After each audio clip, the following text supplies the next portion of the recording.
सवाल महेश चौहान साहब आपसे, लेकिन उससे भी पहले एक सप्लीमेंट्री क्वेश्चन ये कि मैं आपको किधर का, किस एनसीपी का मानूं?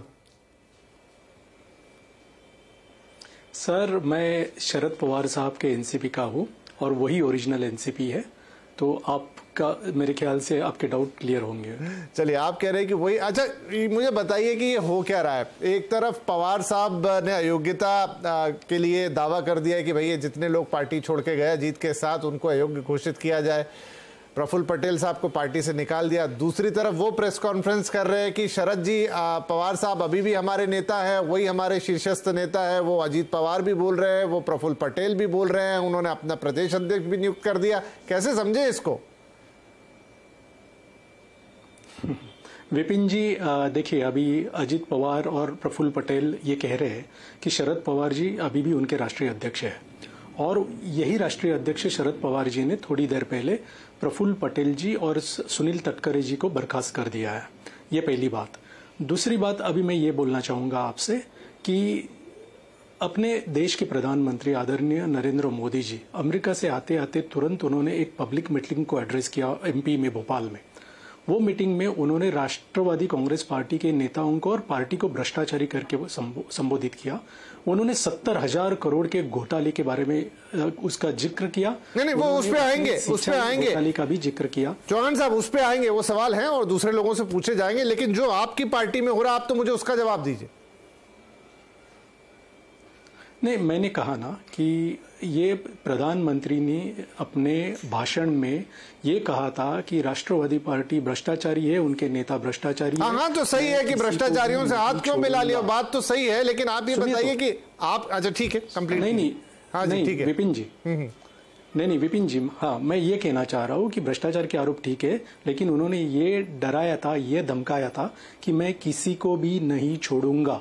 इसका मतलब सीधा ये होता है कि आइदर सीबीआई, ईडी और इनकम टैक्स, इसकी जांच लगेगी और ज्यादा जांच वो सख्त होगी।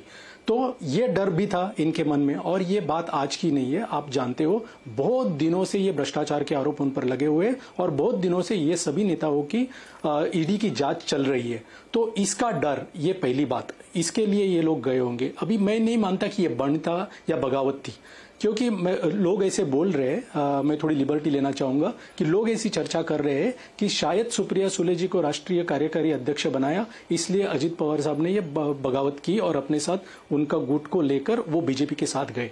अभी मैं ये कहना चाहूंगा सबसे पहले कि राष्ट्रीय कार्याध्यक्ष या कार्यकारी अध्यक्ष सुप्रिया जी को जब भी बनाया था, तभी आपको ये जानना होगा कि पहली बात, अजीत पवार साहब राष्ट्रीय राजनीति में थे नहीं, तो उन्हें सिर्फ महाराष्ट्र के राजनीति में इंटरेस्ट था और वो हमेशा से महाराष्ट्र के राजनीति में सक्रिय रहे हैं।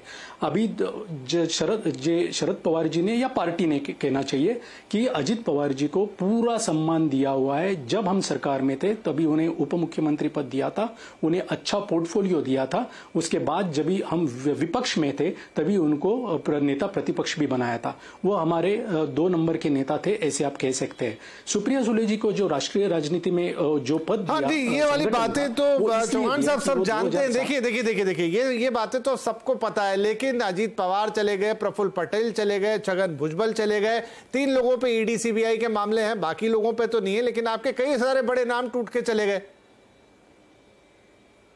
आपकी तो पार्टी ऑलमोस्ट खाली हो गई। जो बड़े नाम है, 9 हाँ नहीं, देखिए ना, ये जो 9 नाम है ना, उसमें से 4 या 5 लोगों के ऊपर ईडी की इंक्वायरी चालू है, जिसमें अजीत पवार साहब खुद है, जिसमें प्रफुल्ल पटेल साहब है, जिसमें छगन भुजबल साहब है, जिसमें मुशर्रफ साहब है और दिलीप वलसे पाटिल साहब है। उन पर भी कुछ इंक्वायरी चल रही है, ऐसे मैंने सुना है। तो 9 में से 5 लोगों के तो मैंने आपको गिना दिए।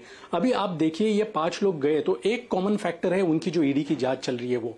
अभी इतने क्लोज नेता जो शरद पवार साहब के साथ थे, वो छोड़ के ऐसे ही नहीं जाएंगे, और किसी ने भी अभी ऐसा नहीं कहा है कि उनकी शरद पवार साहब से कुछ नाराजगी है। अभी भी, जैसे कि आपने अभी आपके प्रोग्राम में कहा कि वो लोग अभी भी शरद पवार साहब को उनके नेता मानते हैं, गुरु मानते हैं, और वो अभी भी उनको उनके राष्ट्रीय अध्यक्ष कह रहे हैं। तो बगावत, ये मैं नहीं मानता, ये बगावत नहीं है। तो इसके पीछे कुछ ना कुछ डर है। अभी अगर आप मुझे अलाउ करेंगे तो मैं इसके पीछे मेरा एनालिसिस आपको बता सकता हूं।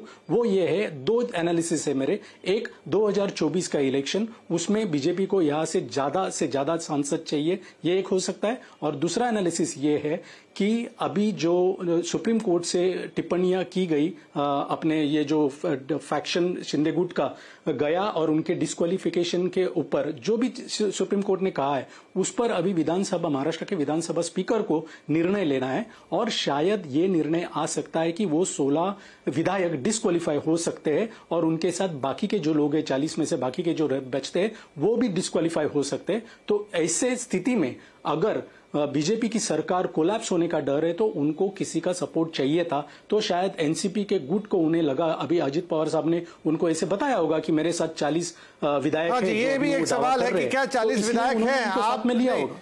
आप वो दावा कर रहे हैं कि उनके पास 40 है, इधर पवार साहब दावा कर रहे हैं कि नहीं गए हैं लोग।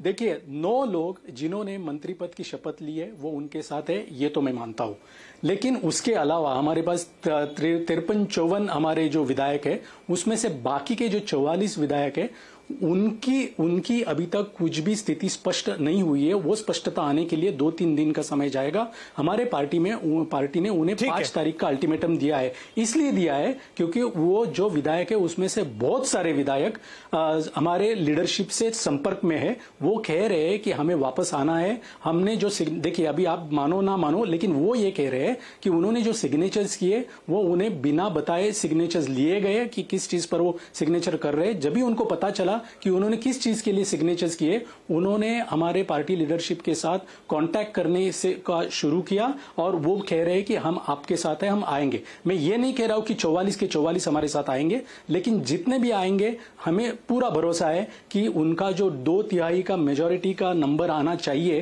वो डिस्क्वालिफिकेशन से बचने के लिए, वो पाना उनके लिए बहुत डिफिकल्ट होगा। चलिए ठीक है, महेश जी ने बड़े कई सारे सिनेरियो एक्सप्लेन किए, लेकिन विनया ये जो जितनी आसानी से उन्होंने सारे सिनेरियो एक्सप्लेन किए, क्या सब चीज़ें इतनी सरल होती है कि जिस दिन जिसने जो चाहा वैसा कर लिया कि वहाँ 40 लोग कम हो जाएंगे तो यहाँ से 40 चले गए, ये थोड़ी सी इस बात से नाराज हो गए थे तो वहाँ चले गए। Is it that simple?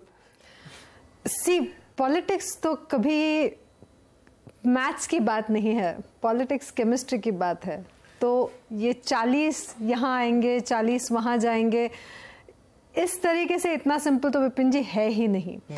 अगर हम देखें तो ये जो कॉम्बिनेशन अब बन रहा है, इसमें क्या ये ट्रिपल इंजन की सरकार है या ये ज़्यादा हेडेक है भाजपा के लिए, ये तो कुछ दिन ही बता पाएंगे। क्योंकि एक तरफ हम देख रहे हैं कि जो 40 विधायक एकनाथ शिंदे के साथ आए थे वो कुछ प्रोमिसेस पे आए थे, 1 साल हो गया वो इंतजार कर रहे हैं कि उनको अकोमोडेट किया जाए, उनको रिवॉर्ड किया जाए। मिनिस्टीरियल पोजीशंस छोड़ के आए थे और उनको लगा था कि इस सरकार में आने के बाद उनको अच्छा चांस मिलेगा। 1 साल के वेटिंग के बाद अभी भी जब कैबिनेट का जो बहुत बड़ा प्रॉमिस्ड विस्तार था वो हुआ नहीं है जी। इंस्टेड क्या हुआ, एनसीपी के 9 विधायक आ गए और जैसे ही आ गए 9 के 9 मिनिस्टर्स बन गए, कैबिनेट मिनिस्टर्स बन गए। तो जाहिर सी बात है कि अब जो पहले से ही सरकार में हैं उनके मन में तो ईर्ष्या, सिर्फ ईर्ष्या ही नहीं बाकी भी चीजें होंगी। सिर्फ एकनाथ शिंदे के ग्रुप में नहीं, भाजपा में तो सबसे ज्यादा अभी जो डिससैटिस्फैक्शन है वो हम देखते हैं, क्योंकि 105 सीटें उनकी खुद की हैं।